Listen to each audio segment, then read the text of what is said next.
مشاهدا في جميع أنفاسه يسمع من الحق كلاما أزليا على وفاق موارد الشرع بلا واسطة.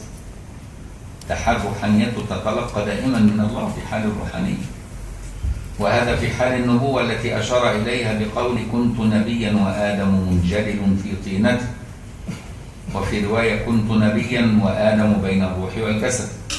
ولا يتصور نبوة بغير وحي ومعرفة. والعجيب أن الوهابية يقرأوا هذا الحديث ويفهمونه خطأ. يقول كنت نبيا يعني في علم الله. طب ما آدم كان في علم الله قبل الخلق، وأنا وإنت كنا في علم الله، وكل الكون كان في علم الله. إيه مزية كلام النبي لما يقول كنت؟ ثم لما يقول كنت يعني من الكون، يعني كنت حال كن فيكون، وليس في العلم. العلم dalam Rabbuka wa qala Rabbuka. Kaful kitab ini wajah terhadap siapa? Ruhaniyah Muhammadiyah, yaitu power yang kedua, fase yang kedua. Karena baginda Nabi adalah merupakan manusia yang sempurna dalam segi hakikatnya, sehingga baginda Nabi yang merupakan khalifah di hak, orang yang paling berhak sebagai khalifah di Al-Qur'an. Wa huwa al-murad bi khitabillahi ta'ala wa alladhi kana nabiyyan wa adam baina ruhi wal jasad. Baginda Nabi adalah merupakan seorang nabi, di mana Nabi Adam ketika itu masih antara ruh dengan jasad, masih dalam bentuk tanah liat. Wa huwa alladhi ja'alahu fatihan wa khatimah, yang telah Allah jadikan baginda Nabi sebagai fatih dan khatim. Wa huwa alladhi ja'alallahu bihi nubuwwat wa minhu tafarraqat sa'irul anbiya. Li'annahu, karena apa? Baginda Nabi adalah merupakan innama ana qasim wa huwa. Sesungguhnya saya itu yang membagi segala sesuatu, saya itu yang membagi an-nubuwah. Alhamdulillah sih baru ikut yang sama Sayusri, kebetulan karena minggu lalu lagi nggak bisa datang ke Jakarta. Saya belum pernah ikut kajian sama Sayusri juga belum, ini pertama kali, jadi masih banyak banget yang belum didatangin. Jadi dengan adanya Zawiyah sih sangat-sangat membantu ya. Saya tahu kajian dari akun Instagramnya Zawiyah langsung, dan juga informasi dari suami sih.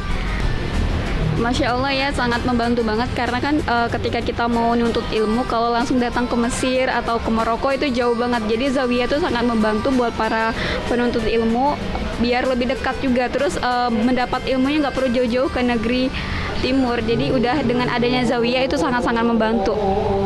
Masya Allah, para masyayikh mereka diberikan kecintaan untuk hadir, untuk datang, untuk menziarahi Zawiyah Ar-Raudhah ini. Tidak lain tidak bukan, ini adalah merupakan semata-mata fadl Allah Subhanahu wa taala yang diberikan kepada khodim Zawiyah Ar-Raudhah secara khusus, dan juga Zawiyah Ar-Raudhah secara umumnya, bahwasanya tempat ini memang penuh berkah, dan pasti ada rahasia yang tidak semua kita mengetahuinya, yaitu rahasia antara Khadim Zawiyah Ar-Raudhah itu sendiri dengan Allah Subhanahu wa taala, dengan baginda Muhammad sallallahu alaihi wasallam, sehingga para ulama, para aulia, para solihun itu mereka memiliki raghbah, memiliki keinginan, kecintaan untuk menziarahi tempat ini. Dan alhamdulillah tidak ada keraguan lagi bahwasanya Zawiyah Ar-Raudhah ini adalah merupakan salah satu oase di tengah-tengah gurun pasir yang sangat-sangat panas sekali di kota Jakarta, yang mana semua orang disibukkan dengan dunia, disibukkan dengan materi. Akan tetapi di tengah-tengah kota yang sangat metropolitan ini ya, ada zawiyah seperti Zawiyah Ar-Raudhah yang mana menjadikan orang itu lebih tentram, menjadikan orang itu lebih adem ya, menjadikan orang itu tidak hanya berpikir materi saja, akan tetapi ada siraman rohani, ada tazkiyatun nafas, sehingga diharapkan Zawiyah Ar-Raudhah ini adalah merupakan tempat kembali orang yang meniti di jalan Allah Subhanahu wa taala di tengah-tengah kesibukan mencari dunia untuk bekal akhirat. Alhamdulillah, di antara para ulama, para aulia wassolihun yang berkunjung memberkahi Zawiyah Ar-Raudhah ini tidak hanya Fadilat Maulana Syekh Yusri saja dari Mesir, akan tetapi banyak sekali ulama-ulama lain yang dari Mesir ataupun luar Mesir. Di antara ulama Mesir yang telah berkunjung ke Zawiyah Ar-Raudhah ini adalah Dr. Usama Al-Azhari. Beliau adalah merupakan penasehat presiden yang tergolong masih sangat-sangat muda belia. Kemudian ada juga Syekh Fathi Hijazi, kemudian Syekh Hisham Kamil. Nah, itu semua adalah merupakan ulama Mesir. Kemudian di antara yang pernah menziarahi tempat ini adalah Habib Ali Al-Jufri dari Yaman. Beliau adalah merupakan seorang dai yang sangat masyhur sekali, terkenal dengan kesolehannya, wilayahnya. Alhamdulillah juga pernah berkunjung ke Zawiyah Ar-Raudhah ini. Kemudian dari Maroko, ya tidak diragukan lagi, yaitu Dr. Abdul Mun'im. Beliau adalah merupakan khodim Zawiyah As-Siddiqiyah di Tonjah, yang mana beliau adalah merupakan guru daripada Kiai Haji Muhammad Daniel Nafis juga. Kemudian setelah itu ada Dr. Idris Al-Fihri. Beliau adalah merupakan rektor salah satu perguruan tinggi yang sangat terkenal di Maroko. Kemudian ada juga Syekh Fadil Al-Jailani. Beliau adalah merupakan keturunan Syekh Abdul Qadir Al-Jailani yang berasal dari Turki. Alhamdulillah beliau hampir setiap tahun pasti menziarahi Zawiyah Ar-Raudhah ini. Kemudian dari negara-negara lain yang tentunya tidak saya sebutkan satu persatu, ini menunjukkan bahwasanya Zawiyah Ar-Raudhah adalah merupakan tempat yang penuh berkah, yang mana Allah Subhanahu wa taala kita berdoa kepadanya menjadikan zawiyah ini sebagai tempat manba' ataupun manzal dari para ulama, tempat berkunjungnya, tempat beristirahatnya para ulama, para aulia, dan juga para solihun. Alhamdulillah yang hadir ke sini pun tidak hanya dari kalangan awam saja yang tinggal di Jakarta, akan tetapi para ulama lokal, para kiai, para habaib juga seringkali berkunjung ke Zawiyah Ar-Raudhah ini. Alhamdulillah.